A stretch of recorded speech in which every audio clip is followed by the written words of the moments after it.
You're listening to Crushing Club Marketing, a podcast for progressive club leaders ready to increase their club's revenue. The time for change begins right now. You want younger membership, yet need to retain your existing legacy members. How do you market to both when each demographic has different needs and interests? This week's Crushing Club Marketing guest, Amy Lynch, has a few pointers you don't want to miss. She's a generations expert and the CEO of Generation Edge. In this episode, she shares some of her findings and provides tips on how to tailor your marketing efforts to the audience you want to attract.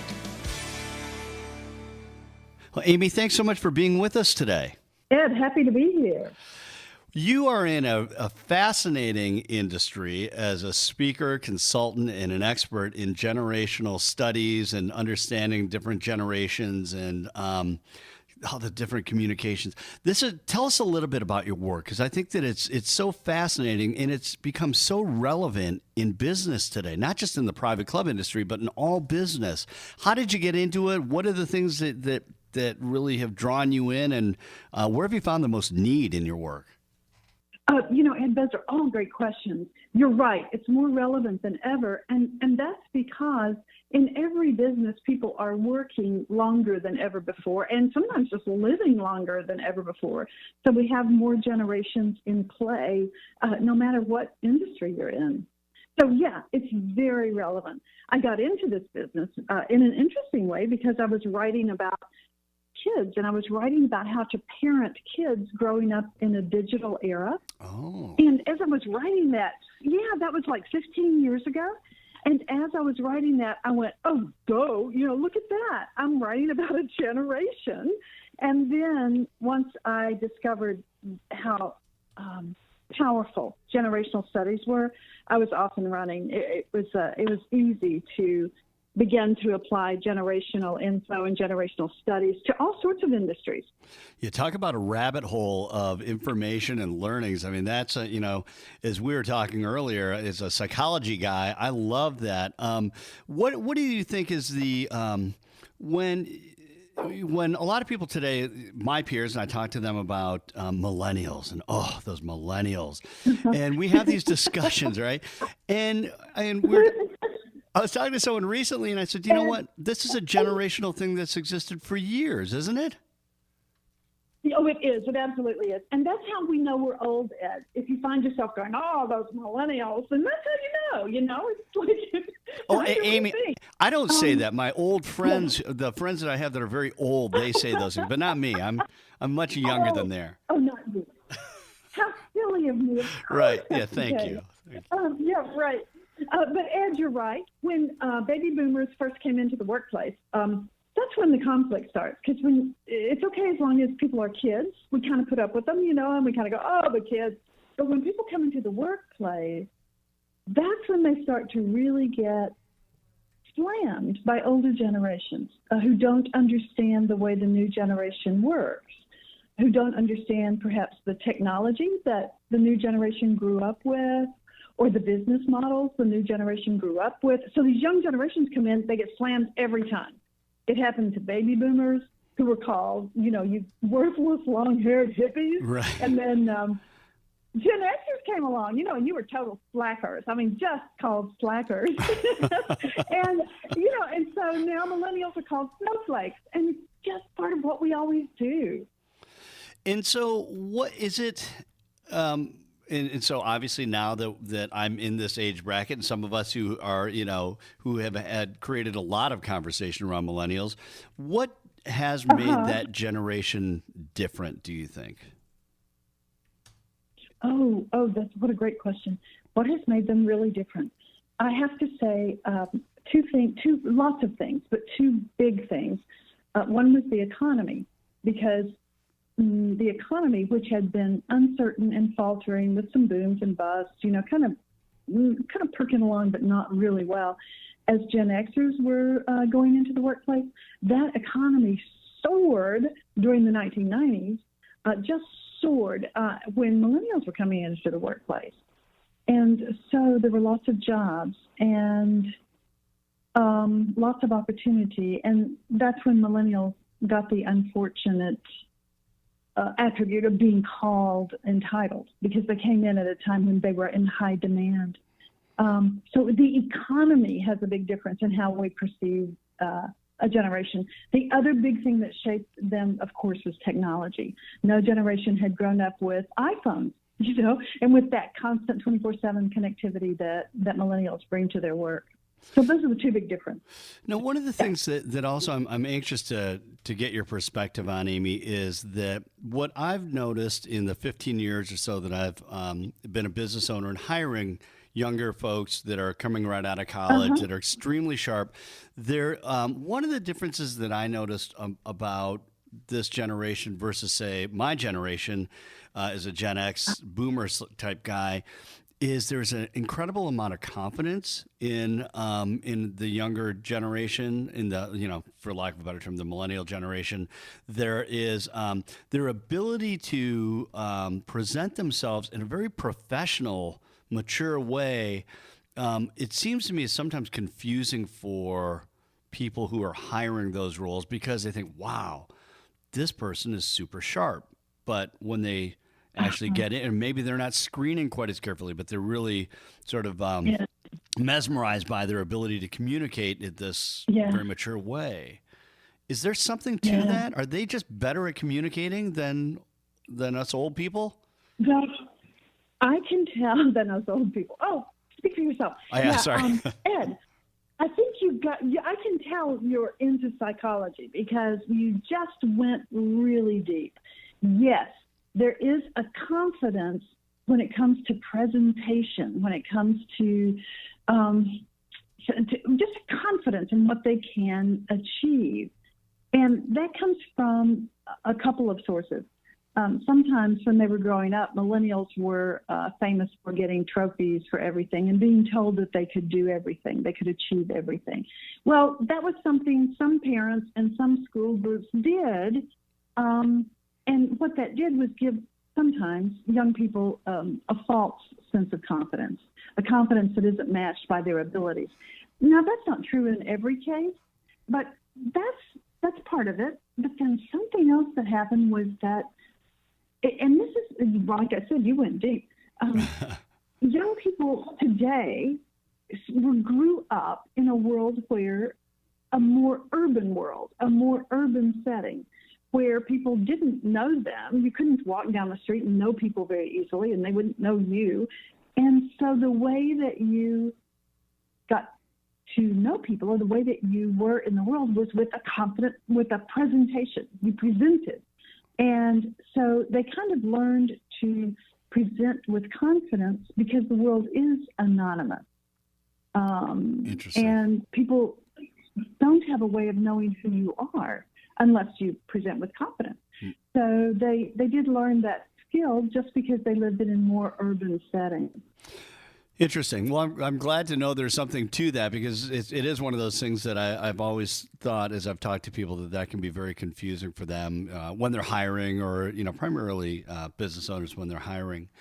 As it relates to private clubs, and this is an area where you have some experience in speaking and presenting and having discussions with people in the private club industry. So often what we hear, and so many clubs recognize this, is this, this need to engage younger prospective members, and to engage younger members that are at their clubs. And there's this real challenge with creating an environment or messaging that appeals to a younger generation, but also they can't forget about their older membership. Yes. I'm just anxious to get your thoughts on what club sales directors need to think about, what membership directors need to be thoughtful of in that way as they say, hey, we got to go get younger. It's not that easy, is it? Just saying, hey, well, let's just go recruit younger members. Oh, no, it's not easy at all. And Ed, I really think that the crux of it is that clubs have done a very, very good job of creating features and benefits that were perfect for the generations when they were created. things that felt luxurious, things that felt exclusive, things that felt, like a real benefit to me in my life or my business life, are in place at so many clubs. And we have these younger generations coming along who say, well, I don't define luxury or exclusivity the same way, and the benefits I want are something different. And so sometimes clubs really are caught in the middle of having to maintain the things that still work for their older members, and this is expensive, and at the same time, on a parallel track, develop those experiences that appeal to younger groups. So, yeah, it's hard. I can't say it's easy, but marketing to both those mindsets is pretty critical right now in the club space.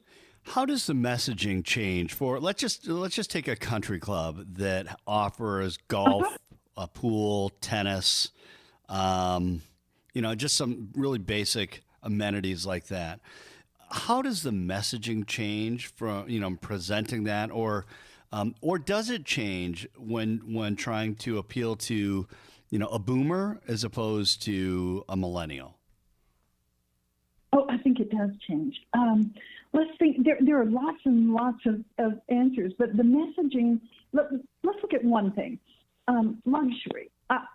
I think if we look into how luxury is defined by different generations, that can help us with that. For the younger generation, time is a real luxury. And so when you message anything about saving time, about being efficient, about having family time, having personal time, the time you can save yourself with club services, then that's not exactly that. Those messages about efficiency, they don't really appeal to older generations who think about time more as something they already own, and as and luxury just plays its way into time. But younger generations will admittedly say, I don't have time. That's a luxury I don't have. And so if a club begins to talk about giving you quality time, then that's a message that really resonates more with younger generations. And then how does, say, a boomer, what is when you say luxury, what does a boomer think of when they think of luxury? What does that mean to them? It means exclusivity. It means a certain status. When we think about we can draw a parallel here. Okay. If I am in the older generation and I want to buy a luxury item, I want something that is high end and that people recognize as high end. It's about status. My Chanel bag, my membership at a certain club that is very high end. Well, that's status, and people can recognize that as a status symbol. Younger generations, on the other hand, if you want to talk about what's of value to them, it may not look as it does not look as much like a status symbol. Younger generations will buy something that is high value, but kind of ordinary looking. I think about brands like the Canada Goose parkas, very high value, real quality, but they don't look fancy and they're not branded. See, the branding is the thing. You know that item if you already know what it is, but it's not branded in a really obvious way. Right. And so or Shinola watches, which look sort of simple and industrial, but are considered pretty cool by younger generations because of their simplicity and their value, their quality. So if we break these down, we say the boomers see luxury as connected to their status, like I've arrived, I've reached this point, right? How about the Gen Xers? Because I own this thing. Right, because I own this thing. So how about the Gen Xers? Yeah. How are they different than the boomers in how they view luxury? It's not the luxury is not attached to a thing. for the younger generation. Okay. It is attached to an experience. Yeah, it's experience, not things. And is that the same for Gen X and for Gen Y, for the millennials, or is that different? How they view luxury? Okay. And there are gradations. You know, Ed, we can't just say, oh, here's the line and this.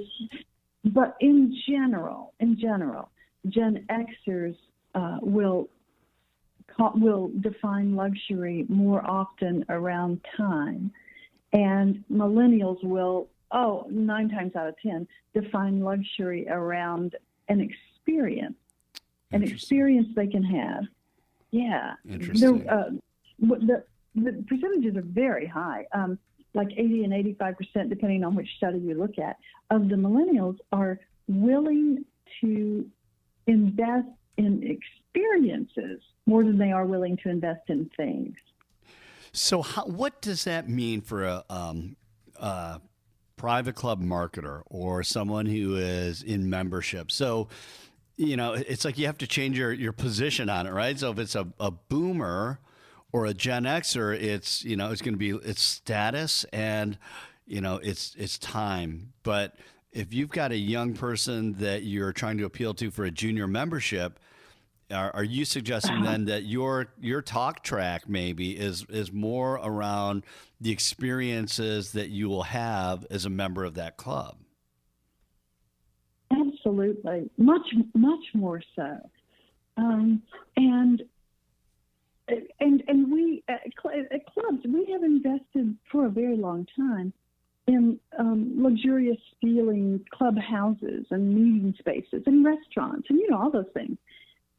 Whereas younger people may value a clubhouse or a setting or a venue that looks a little more, quite frankly, industrial, a little more adventurous, a little edgy, as opposed to opulent.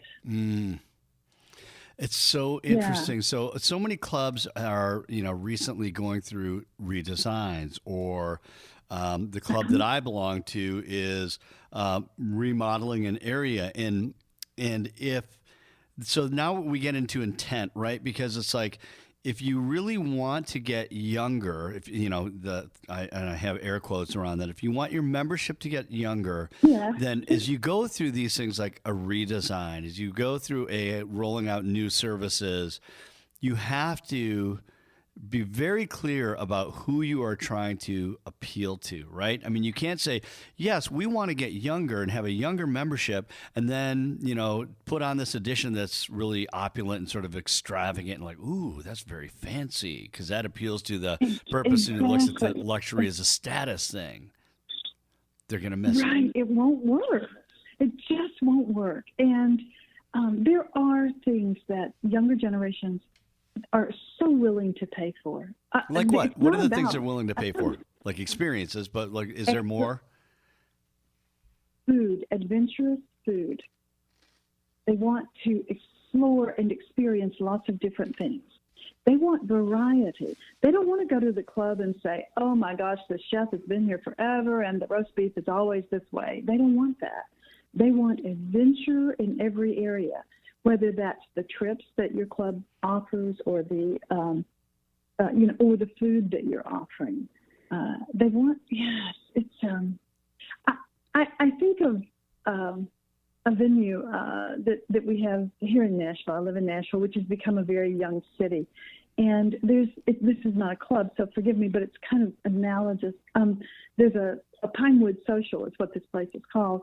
And it's a combination of an industrial-looking area that's a nice restaurant and with a chef, and it's fabulous, and the menu changes all the time.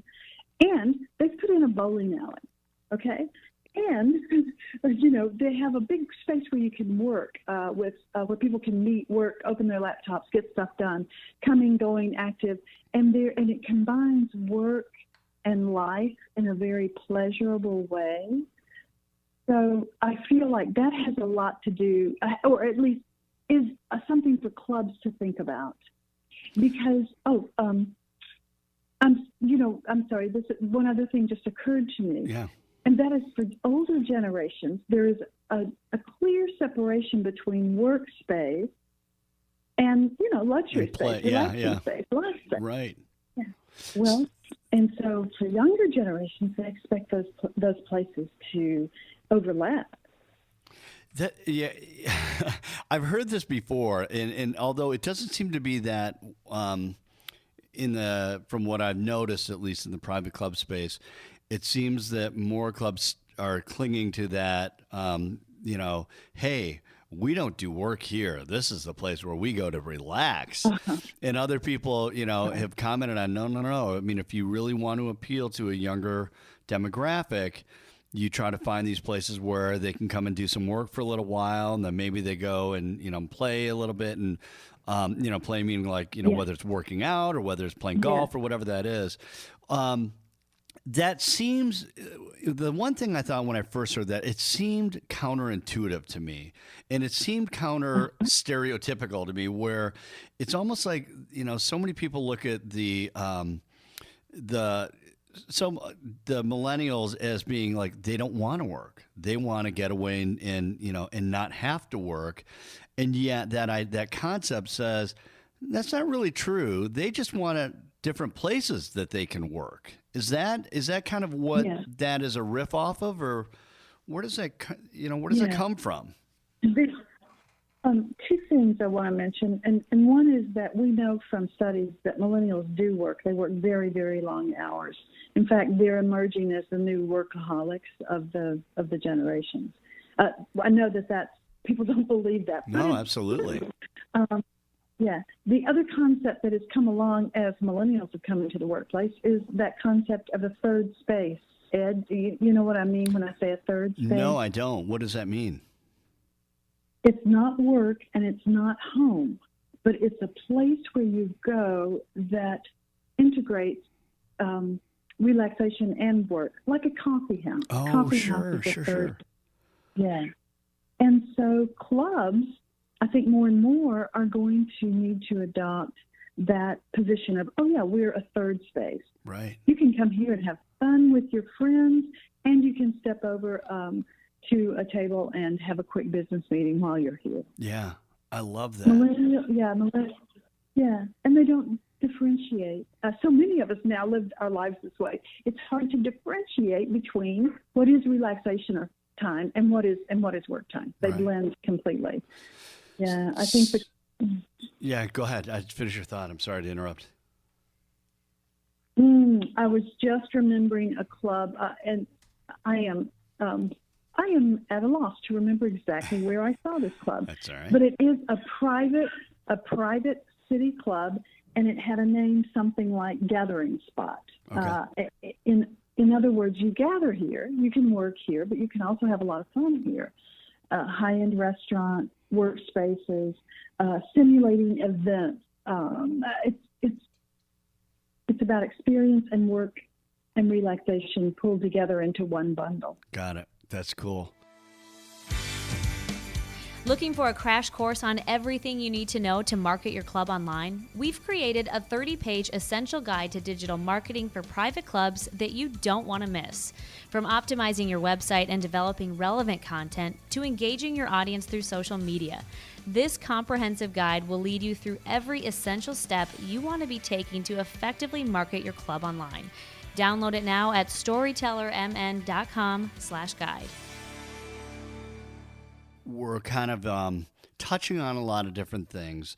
And if I could just do a quick summary at this point, talking to Amy Lynch about different generations and some of the subtleties and nuances, some of the things we were talking about is the fact that there's some very clear differences in how the different generations perceive luxury, some of the messaging that goes along with that, and really trying to better understand how to, whether it's packaging what you offer as a club, or how you communicate how, the various services of your club are more important now probably than ever, especially as clubs recognize their membership is getting older.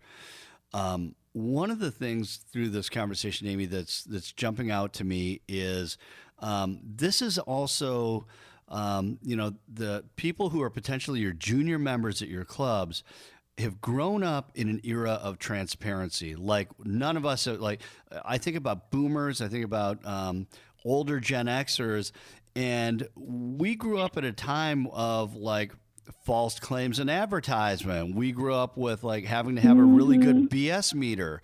This is a generation that is, you better be really clear about who you are and what you're all about, because if you're not, they will spread the word about your, the what they believe is the truth about you really quickly. So,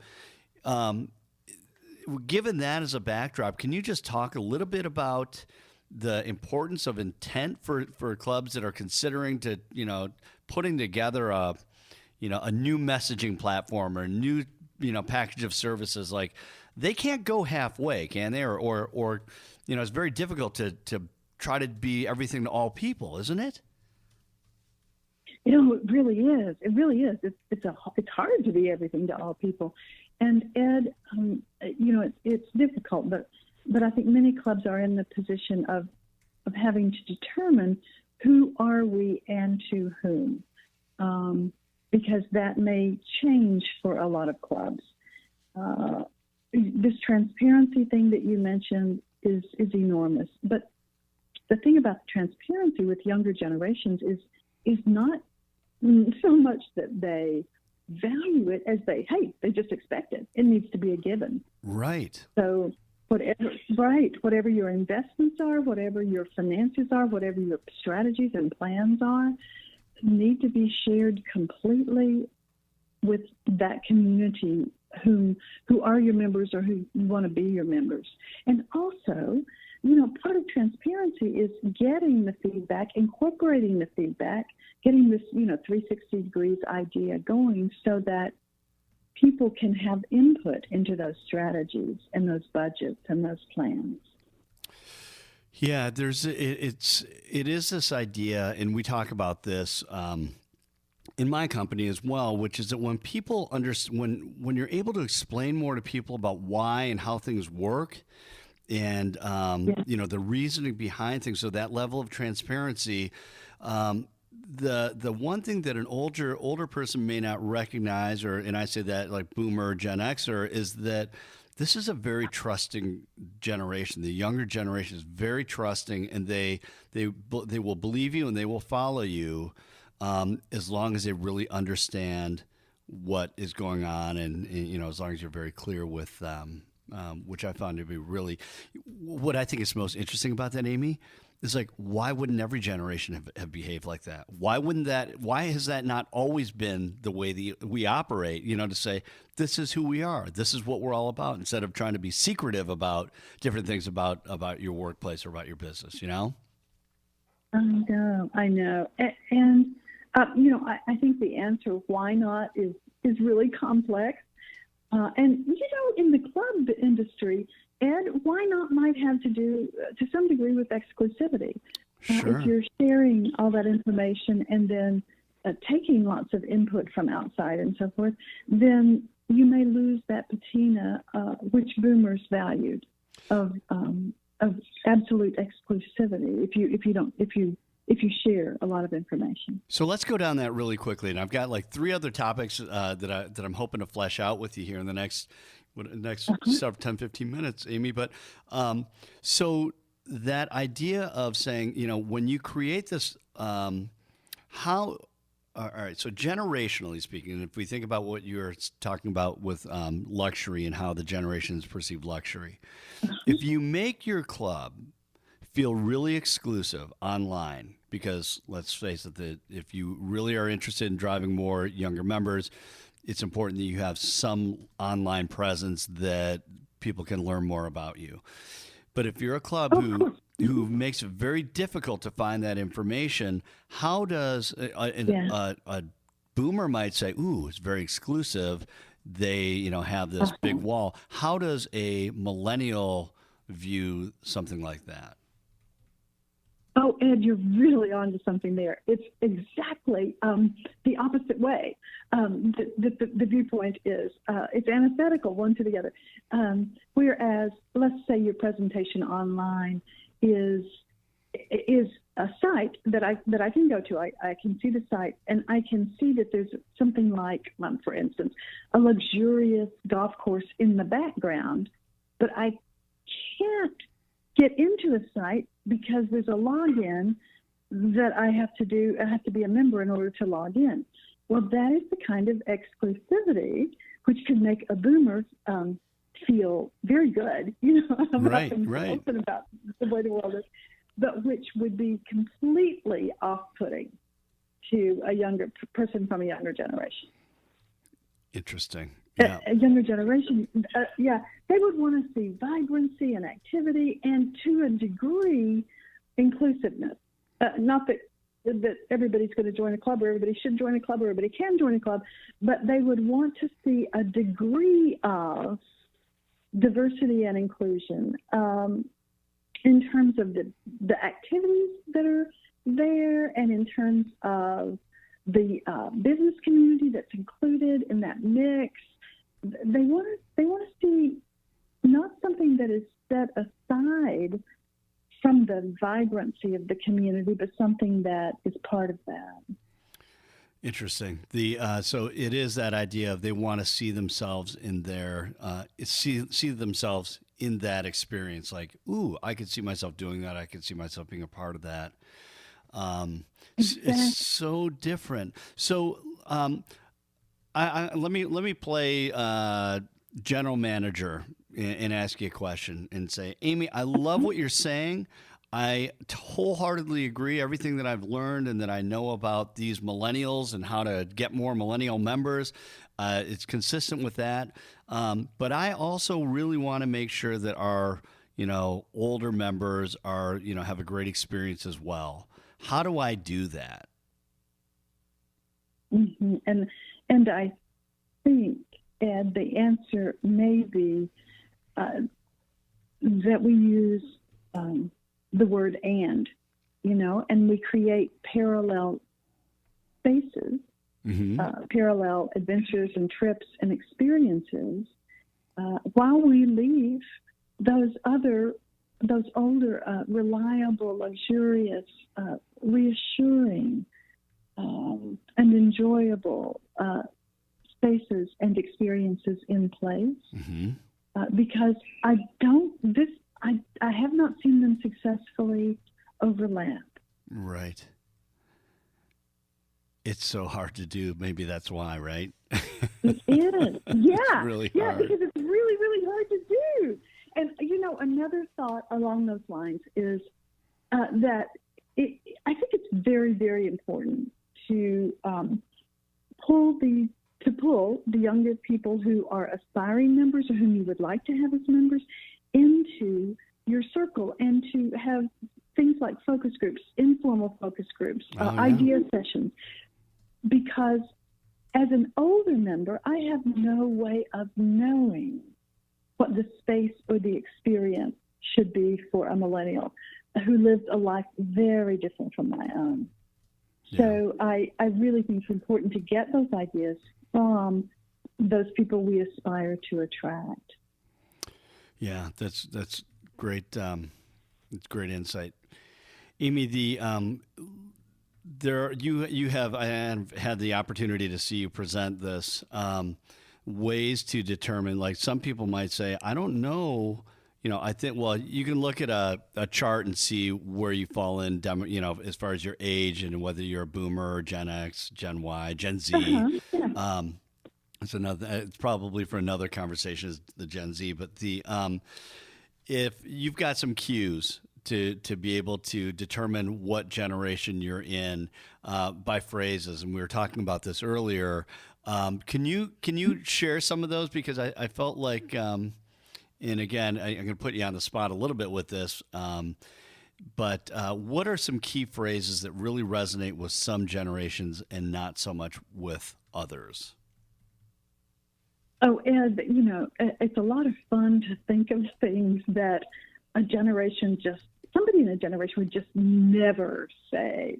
Like, for instance, one phrase that always seems to get a response is, if I ask the boomers in the room to say the phrase, "Oh, I think I'll just let myself go," they all go, "What? Yeah, No." right. Because boomers Yeah, boomers are so competitive. I mean, they were born that way with that DNA in their being. So they're very competitive. Or if you try to get boomers to say, well, average is good enough, they'll just laugh at you. Yeah.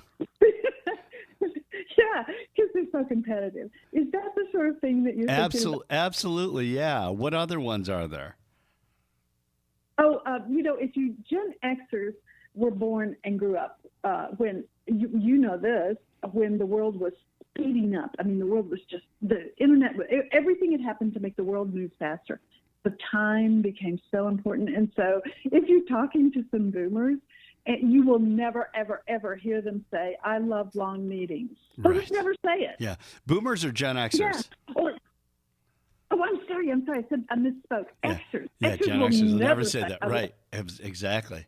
On Averse the to other it. hand, boomers would say it. Yeah, meetings can be fun. It's where you get to talk and show what you've achieved. So the meetings worked for boomers to get things done, but Xers can be done by email. They don't want to go to meetings. For sure.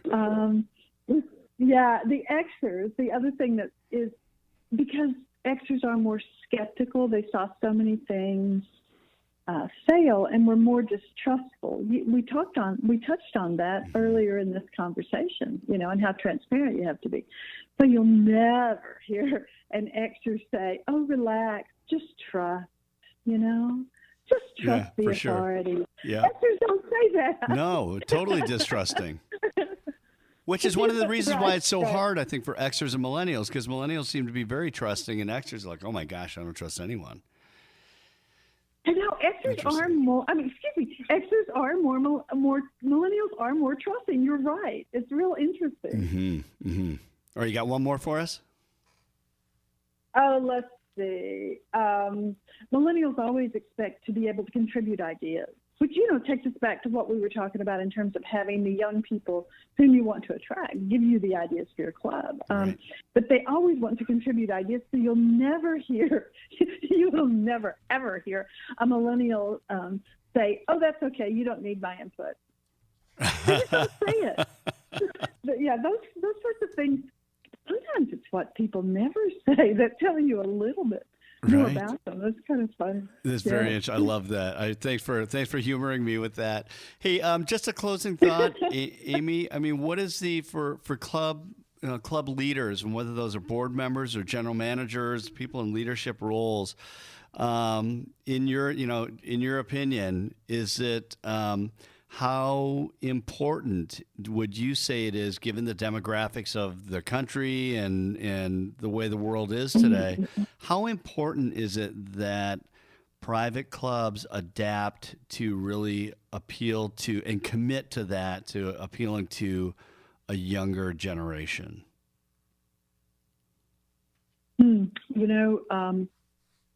While we know that boomers have tended, especially boomers who have resources, have tended to live longer.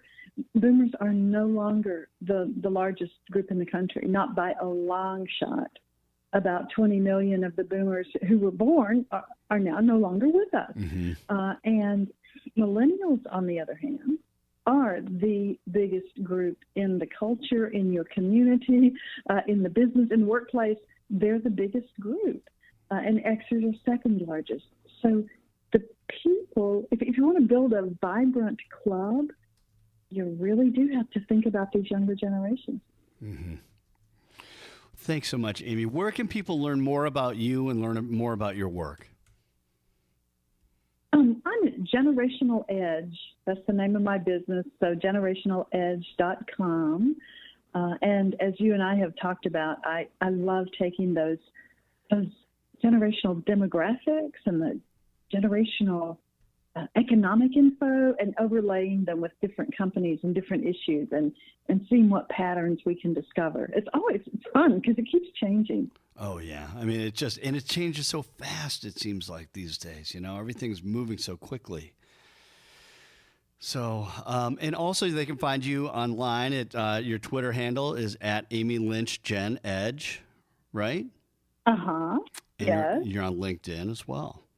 So if you're interested, you're out there. You're appealing to all demographics. Hey, I'm trying, I love it. The boomers, yeah. Amy, thanks so much for spending time with us today and for sharing all of your wisdom and your insight. It's I find it fascinating, and hopefully our listeners today found it fascinating as well. But great information. Really appreciate it.